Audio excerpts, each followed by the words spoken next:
ከክሪስማስ ጋር ተያይዞ ፈረንጆች የሚያከብሩት አለ። ይሄ ከድሮቹ ጋር ማለት ነው። ግኖሲኮች ሁለት አምላክ አለ ዓለም የፈጠረው ወንዶችን ፀሐይ ብርሃን የፈጠረው ደጉ አምላክ ነው፣ ሴቶችን ጨለማን ደግሞ ክፉ አምላክ ነው ብለው ልክ የፈረንጆቹ የጭጋግ ምናምን የቆየበት ጊዜ ደጉ አምላክ ጽድ ውስጥ ነው የሚቀመጠው። ለዛ ነው ጽድ ውስጥ እነሱ ክሪስማስ አድርገው ብርሃን ዲም ላይት የሚያደርጉት። እኛ ሀገር ደግሞ ጥጥ እናደርግ የለም ያ በረዶን ለመግለጽ ነው። ጥጥ ነጭ ስለሆነ በረዶም ነጭ ስለሆነ ያ ማለት ነው የክረምቱን የጭጋጉን የፈረንጆችን ዓመት ክፉ አምላክ እየመራ ይሄን ዓለም የፈጠረው ሁለት አምላክ ብለው ማለት ነው። ልክ የፈረንጆቹ ይሄ ዲሴምበር አልፎ ጃንዋሪ ሲጀምር ያ ማለት ወገግታው ሲመጣ በረዶዋማው ጊዜ ሲያልፍ ደግሞ ደጉ አምላክ ከጽድ ይወጣና ይሄን ዓለም ያስተዳድራል። እኛ ደግሞ ክሪስማስ ለን ደግሞ ያው እንደምናውቀው ከየሱቁና ባይም በውድ ዋጋ ያው ዲም ላይት ያለው እናበራለን። እነሱ ሁለት አምላክ አለ ብለው ከዛ ምን ያደርጋሉ? ይሄንን በዓል ያከብሩታል ማለት ነው። ሳንታ ክላውስ ነው ቅዱስ ኒኮላውስ በእኛ ስንክሳር ላይም አለ። ደጉ አባት ጾታ የሚሰጠው አባት እሱን በመጥቀስ እነሱ ግን ለዛ ዓላማ ይጠቀሙትና ያውሉታል። እና በእኛ ቤተክርስቲያን ክሪስማስ እንዴት ነው?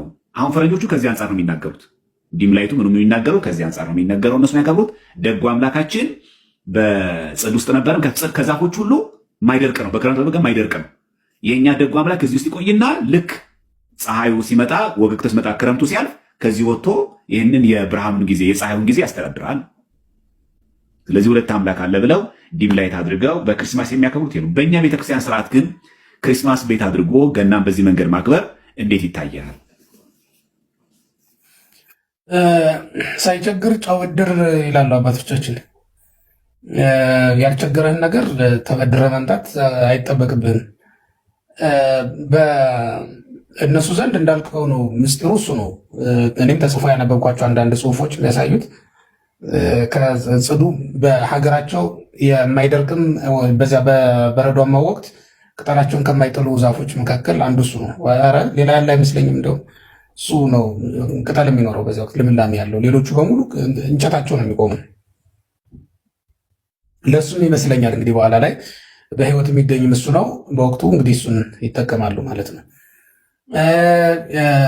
የፀሐይ አምላክ የሚባለው ሲመጣ ዓለም ትፈካለች፣ ትስቃለች ብለው ነው የሚያስቡት። ይሄ ደግሞ የጨለማው አምላክ ሲመጣ ደግሞ ምድርን ሲቆጣጠራት ያ የፀሐይ አምላክ የፀሐይን ጠቅሎ ይጠፋል። ፀሐይ ጊዜው ሲደርስ ደግሞ ከጽድ ስር ምንድነው የፀሐይ ኮፍያ አጥልቆ ይወጣል እና አናቱ ላይ ያለችው ኮፍያ ምድርን ታበራለች። ያ ማለት ፀሐይ ናት ማለት ነው ብለው ያስባሉ። ልክ ነው። እንደዚህ አይነት የግኖስቲኮች አስተምህሮ ልቦለድ ነው አብዛኛው። ወደ 8 የሚጠጉ ክህደቶች ነው በሐዋርያት ዘመን እንኳን ያፈሉት የሚባለው። 8ቱም ግን መጽሐፋዊ አይደለም፣ ዝም ብሎ ልቦለድ ይዋል ነው። ይህንንም አብዛኛውን በሐዋርያት በዘመናቸው በአመክንዮ ነው የረቱት ወይም የገቱት። አመክንዮን ጽፈው ለልጆቻቸው ለምዕመናን በጠቅላላ ሰጡ። አመክንዮ የምንለው መጽሐፍ አለ በቤተክርስቲያናችን፣ በቅዳሴ ጊዜ እንለዋለን። እሱን ጽፈው ሰጡ። በዚያ ታፍኖ ተገቶ ቀርቷል፣ ኖሯል ማለት ሐዋርያት እንዲህ ብለውናል አንቀበልም ብለው ምዕመናን ከልክለውት የኖረ ነው። ቀስ እያለ ግን በባህል ይመጣል። አሁን ይሄ እንዳንድ የባህል ዝግጅት ወይም ደግሞ እንዳንድ የደስታ መፍጠሪያ መንገድ ሆኖ ይመስላል። በከተሞች እንደ ስልጣኔ እየታየ የመጣ ነገር ነው። እንደውም የሚወጣበትን ወጪ እና የሚደረገውን ነገር እሱን እንኳን ትተነው ያው ግለሰቡ ነው የሚሸከመውና በእርግጥ እሱም ባይሆን ደስ ይለናል። ለምን ብትለኝ በዚህ ቀን የሚበሉት የሚጠጡት የሌላቸው በጣም ብዙ ጎረቤቶች፣ በጣም ብዙ እህቶች፣ ወንድሞች አሉን በጎዳና ላይ የወደቁ ቤትም ውስጥ ሆነው ደግሞ ችግራቸውን ገልጠው ያልተናገሩ በጣም ብዙ ሰዎች ሲያለቅሱ እናያቸዋለን። የምናይበት ዘመን ያው በዚህ ዘመን ችግረኛ ማየት ሩቅ ማየት አይጠበቅብህም። ዝም ብለህ ዞር ዞር ብላ አጠገብህን መቃኘት ብቻ በቂ ነው። በአጠገብህ 2-3 የተራበ በልቶ የማያደርሰው ታገኛለህ። እንደዛ በሆነበት ዘመን ለዚያ ለጎማ ዛፍ ያን ያክል ወጪ ማውጣት፣ ለዛውም ደግሞ የእኛን ባህል የማይገልጥ በስርዓተ ቤተክርስቲያንም የሌለ ነገር አምጥተህ ጎልተህ ለልጆች ያንን እንደ ጣዖት ማስመለክ እና በቃ አይምሯቸው ውስጥ እንዲሳል ማድረግ አግባብነት የለውም። በምዕራባውያን ዘንድ ስንሄድ አሁን ታሪኩ ብቻ ስለቀረ በዓሉ ራሱ መንፈሳዊ መሆኑ ቀርቶ በቃ ካሌንደር ነው። ያ ማለት ሆሊዴይ ነው እንጂ ክሪስማስ የሚለውም ራሱ አሁን አከራካሪ የሆነ ይመስለኛል። ሆሊዴይ ወደሚል እየመጣ ነው ያለው። ያ ማለት የሆነ ቀን ላይ እንግዲህ በቃ ካሌንደር ነው ይዘጋል ብቻ ወደሚል ሊመጣ ይችላል ማለት ነው። ይህንን ያመጣው ወደ ሌላ ሃይማኖት ሄደው አይደለም፣ ዓለማዊነቱ ነው። ግሎባላይዜሽን የሚባለው ነገር ወይም ዓለማዊነቱ በራሱ በልባቸው ውስጥ ያለውን ሃይማኖት እያጠፋው ይሄዷል እና እነሱ በዚህ ቀን እንደውም ቀደም ብለውም ያከብራሉ። በዓል የሚያከብሩት ቀደም ብለው ነው። ለአንድ ሳምንት በደንብ ነው የሚያከብሩት፣ ሰፊ ጊዜ ያከብራሉ። ግን የሚያከብሩት በቤተ እግዚአብሔር አይደለም፣ ወይም ክርስቶስ በተወለደበት ስፍራ አይደለም የሚያከብሩት፣ ሌላ ቦታ ነው የሚያከብሩት። እኔ ምናልባትም እንደ ሄሮድስ ሕፃናትን እያስፈጀ አይደለ ሄሮድስ የዛን ቀን የነበረው። በአንድ ጎን መላእክት ከሰው ጋር ይዘምራሉ፣ በአንድ ጎን ደግሞ አጋንንት ሰው ያስጨፈጭፋሉ። እንደዛ ነው የነበረው እና በየቦታው የዝሙት ዓለም ተፈጥሮ ሕፃናት ሳይቀሩ ክብራቸውን የሚያጡበት የሰው ልጅ ከአጋንንት ጋር አብሮ የሚደንስበት የሚጨፍርበት ዘመን ነው ያ ዘመን። ልክ እንደ ሄሮድስ የሄሮድስ ግብር ነው በሌላ መንገድ እየተተገበረ የሚገኘው ማለት ነው። እና እነሱ እዛ ላይ ነው ያሉት። ወደ ቤተ መቅደሶቻቸውም ዝግ ናቸው፣ የዛን ቀን የማይከፈቱም ማለት ነው። እኛ ግን ምን ቸግሮን ነው? እኛ ዕጣኑ የሚታጠንበት መስዋዕቱ የሚቀርብበት ስፍራ አለን። አብረን ከመላእክት ጋር መዘመር የምንችልበት ዘመን ላይ ነው ያለ ነው።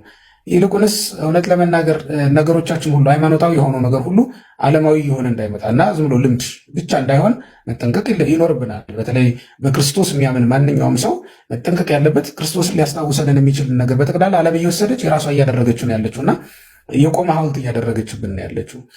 ከዚያ በኋላ ምንድን ነው የሚሆነው? ያ ስነ በዓል እየሆነ ነው የሚመጣው ማለት ነው። ስነ በዓል እየሆነ መጣ ማለት ምንድን ነው? ክርስቶስ የሌለው ግን ዝም ብለን በዓመት የሆነ ቀን የምናከብረው በሆነ መንገድ የምናከብረው ነው የሚሆነው እና ከዛ በተለየ ሁኔታ ልናስብ ይገባናል። ገሃድ ማለት ግልጥ ማለት ነው። ገሃድ ማለት ምን ማለት ነው? ግልጥ። ጋድ ሲሆን ደግሞ ምን ማለት ነው?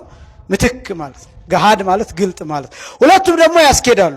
ገሃድ ግልጥ የሚለው የጥምቀትም የገናም ገሃድ የሚባለው ለምንድን ነው ቢባል መገለጥን የሚያሳይ ነው። የምንን መገለጥ የሚያሳይ ነው ቢባል ክርስቶስ በስጋ መገለጡን ልደቱ ያሳያል።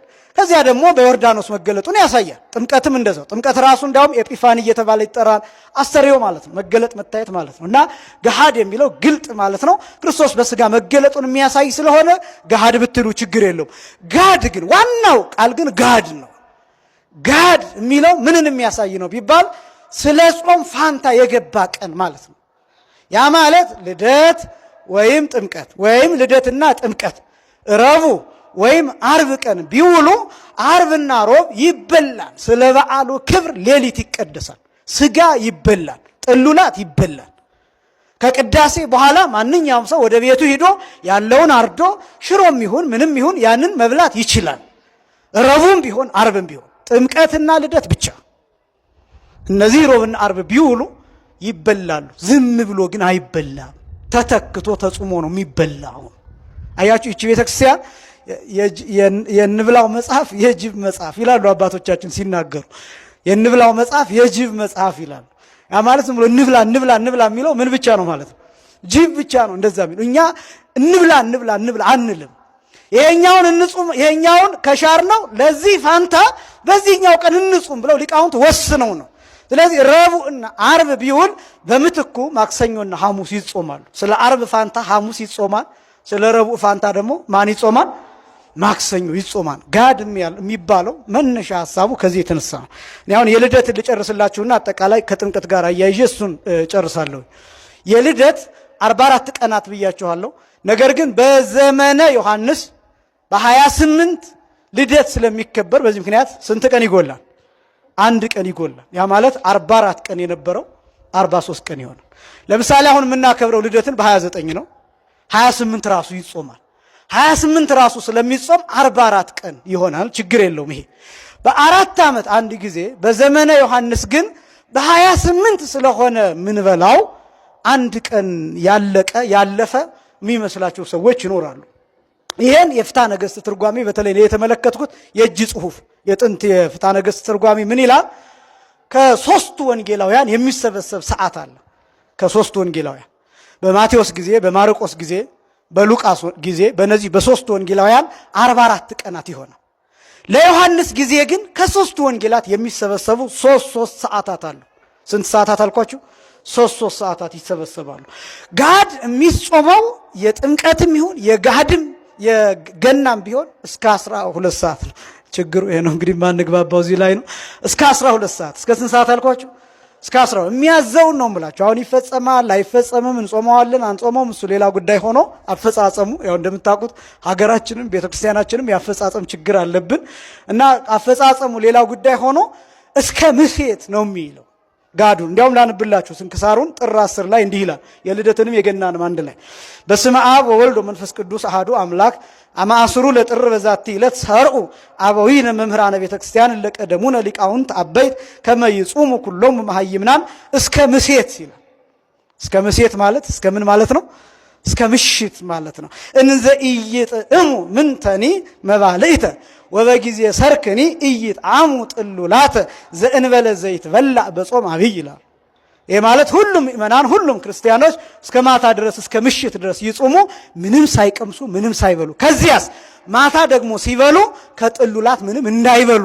ዘእንበለ ዘይትበላዕ በጾም አብይ ማለት ልክ እንደሌላው ጾም በአብይ ጾም ማለት ነው። ጾመን ሽሮ እንደምንበላው ልክ እንደዚያ እንጂ ጋድም ቢሆን እስከ ማታ ጾመው ስጋ እንዳይበሉ፣ ወተት እንዳይጠጡ፣ እንቁላል እንዳይበሉ፣ የእንስሳት ተዋጽኦዎችን እንዳይቀምሱ። ስለዚህ ጥሉላት ጋድ እስከ ምሽት ነው የሚጾመው። ስለዚህ እስከ 12 ሰዓት ነው የሚጾመው። ህጉን ነው የምነግራችሁ። ከዛ በማቴዎስ ጊዜ እስከ 12 ይጾማል። ሌሎቹ አጽዋማትስ እስከ 9 ሰዓት ነው የሚጾሙት። ለምሳሌ ዛሬ አርብ ነው፣ እስከ 9 ሰዓት ነው የሚጾመው። ከዛ ሰኞ ግን ጋድ ነው፣ ነገ ሰኞ ማለት ነው የሚመጣው ሰኞ የፊታችን እስከ 12 ሰዓት ድረስ እንዲጾም ያዛል። አያችሁ፣ ሌሎቹን እስከ 9 ጾምን፣ ጋድን ግን እስከ 12 ሰዓት ድረስ ጾመ። ስለዚህ ምን እናደርጋለን? ከማቴዎስ 3 ሰዓት እንወስዳለን። ምክንያቱም 9 ሰዓት መብላት ከሚገባን ስንት ሰዓት አትርፈን ጾመናል? 3 ሰዓት አትርፈን ጾመናል። ስለዚህ ከማቴዎስ 3 ሰዓት ወሰዳችሁ። ከዛ ደግሞ ከማርቆስ አሁንም 9 ሰዓት ነበር መብላት የሚገባን፣ ጋድ ስለሆነ እስከ 12 ጾምን። አሁን ደግሞ 3 ሰዓት አትርፈናል። ከማቴዎስ 3 ሰዓት ከማርቆስ 3 ሰዓት አጠቃላይ ስንት ሰዓት ሆነ? 6 ሰዓት። ከዛ ከሉቃስ የሉቃስም በ29 ስለሆነ እንትን የሚለው የሚከበረው እስከ 12 ሰዓት እንጾማለን። አሁንም ከሉቃስ ስንት ሰዓት አለን? 3 ሰዓት አለን። 6 እና 3 ስንት ይሆናል? 9 ሰዓት። ይሄ 9 ሰዓት ከማቴዎስ ከማርቆስ ከሉቃስ ከሶስቱ ወንጌላውያን የተሰበሰበው 3 ሰዓት 9 ስለሚሆን እንደ አንድ ቀን ይቆጠራል። እንደ ስንት ቀን ይቆጠራል? እንደ አንድ ቀን። ይሄ አንድ ቀን ከወንጌላውያኑ የተሰበሰበው ሰዓት 44ኛ ቀን ሆኖ ይቆጠራል። ስንተኛ ቀን ሆኖ ይቆጠራል? ለዮሐንስ ጊዜ በ28 ለሚበላው እንዴት ሰዓት ተሰብስቦ እንደዚህ ሊደረግ ይችላል ቢባል ጳጉሜንን በ4 ዓመት አንድ ጊዜ 6 አድርገን የምናከብረው ሰዓት ተሰብስቦ ነው። ምን ተሰብስቦ ነው? ሰዓት ተሰብስቦ ከየወንጌላውያኑ ተሰብስቦ 6 ሰዓት ከማቴዎስ 6 ሰዓት ከማርቆስ 6 ሰዓት ከሉቃስ 6 ሰዓት ከዮሐንስ 4 ጊዜ 6 ስንት ይሆናል? 24 ሰዓት ይሆናል። 24 ሰዓት ማለት አንድ ዕለት ማለት ነው። ያን አንድ ዕለት በ4 ዓመት አንድ ጊዜ ጨምረን 6 ብለን ጳጉሜንን የምናገረው ሰዓት ተሰብስቦ ነው። ሌላ ደግሞ አስገራሚ ነገር ልንገራችሁ። አሁን በዓለ ሀምሳን ረቡዕ ዓርብም ይበላል አይደለም? በጣም ግን የሚደንቃችሁ በዓለ ሀምሳ ላይ ያሉት ረቡዕና ዓርብ አብይ ጾም ላይ ተጾመው ተተክቶ ነው የሚበሉት፣ ዝም ብሎ አይደለም። ያው እነዚህን ነገሮች ስነግራችሁ እንዳልኳችሁ ለማስጨነቅ አይደለም። እንደዚህ ከሆነማ እኮ እኛ ጾምን አይባል ምናምን ብላችሁ እንድትጨነቁ አይደለም። ለምሳሌ የአብይ ጾምን ትእዛዝ ያስፍታ ነገስቱ የጾመ ሕርቃልን እስከ 12 ሰዓት ድረስ እንድንጾም ያዛል። እስከ ስንት ሰዓት አልኳችሁ? የመጀመሪያውን ሳምንት እስከ 12 ሰዓት። ከዚያ ቀጥሎ ግን ከጾመ ሕርቃል ካለፈ በኋላ ከቅድስ ሰኞ ጀምሮ የኒቆዲሞስ ሳምንት ዓርብ ድረስ ያ ማለት ሆሳዕና ከመግባቱ በፊት ያለው ዓርብ እስከዚያ ድረስ ያለውን እስከ 11 ሰዓት እንድንጾም ያዛል። እስከ ስንት ሰዓት? እስከ 11 ሰዓት። ከዛ ሰሙነ ሕማማትን ግን 13 ሰዓት ጾሙ ይላል። 13 ሰዓት ማለት የቀኑ 12 ሰዓት ሙሉ አለ። ከምሽቱ ወይም ከሌሊቱ 1 ሰዓት አመታችሁ ጾሙ ይላል። ኮከብ እስኪታይ እስከ ይሰርቅ ኮከብ ጠቅላላ 13 ሰዓት። እነዚህ ሰዓታት ምን እንደሆኑ ታውቃላችሁ? እንደዚህ የሚታዘዘው ከዘወረደ ወይም ከሕርቃል የምንወስደው ተጨማሪ ሰዓት አለ። ከ9 እስከ 11 ያለው ሰዓት፣ ከዚያስ እስከ 12 ያለው ሰዓት፣ ከቅድስት ጀምሮ እስከ ኒቆዲሞስ ድረስ ያለው እስከ 11 ሰዓት ያለው ሰዓት አለ። ከዛስ የሰሙነ ሕማማት ተጨማሪ ሰዓታት አለ። እነዚህ ሰዓት ተሰልተው ረቡዕና ዓርብ በበዓለ ሀምሳ የሚውሉትን ቀናት 9 ሰዓት ይሞላል። ይህን ከፈለጋችሁ ፌስቡክ ላይ ቆየት ያለ ጽሑፍ ጽፌያለሁ፣ የአበው ጥንቃቄ የሚል እዛ ላይ ስሌቱን ሁሉ አስቀምጨዋለሁ። ሰዓቱ እንዴት ተሰልቶ ወደ ቀን ተቀይሮ ረቡዕና ዓርብን እንዴት እንደሚተካ ጽፌዋለሁ። ፌስቡክ ላይ የአበው ጥንቃቄ ብላችሁ ሰርች ብታደርጉ ታገኙታላችሁ። አሁን እንዳላበዛባችሁ ስለምፈልግ እና እኔ አሁን በዚህ እንድትገረሙ የፈለግኩት ምንድነው መሰላችሁ? አባቶቻችን የሚሰሩት ስርዓት ጥንቃቄያቸው እንዲህ የሚል መርህ አላቸው። ወለእመ ተገአስክሙ በጾም አድልው ለጾም ይላል። በጾም ከተከራከራችሁ ስለ ጾም ከተከራከራችሁ ለጾም አድሉ ይላሉ። ያ ማለት በጾም ጉዳይ ከተከራከራችሁ ማሸነፍ ያለበት እንብላ የሚለው ሰው ሳይሆን ምን የሚለው ማሸነፍ ያለበት እንጹም የሚለው ሰው። የእንብላው መጽሐፍ የምን መጽሐፍ ብያቸዋለሁ? እንብላ የሚለው ካሸነፈ ጅብ ነው የሚያሸንፈው ማለት ነው። ስለዚህ ጥንቃቄ፣ በማንኛውም ጉዳይ ብትከራከሩ ጾም ስለ ጾም የሚናገረው እሱ ያሸንፍ።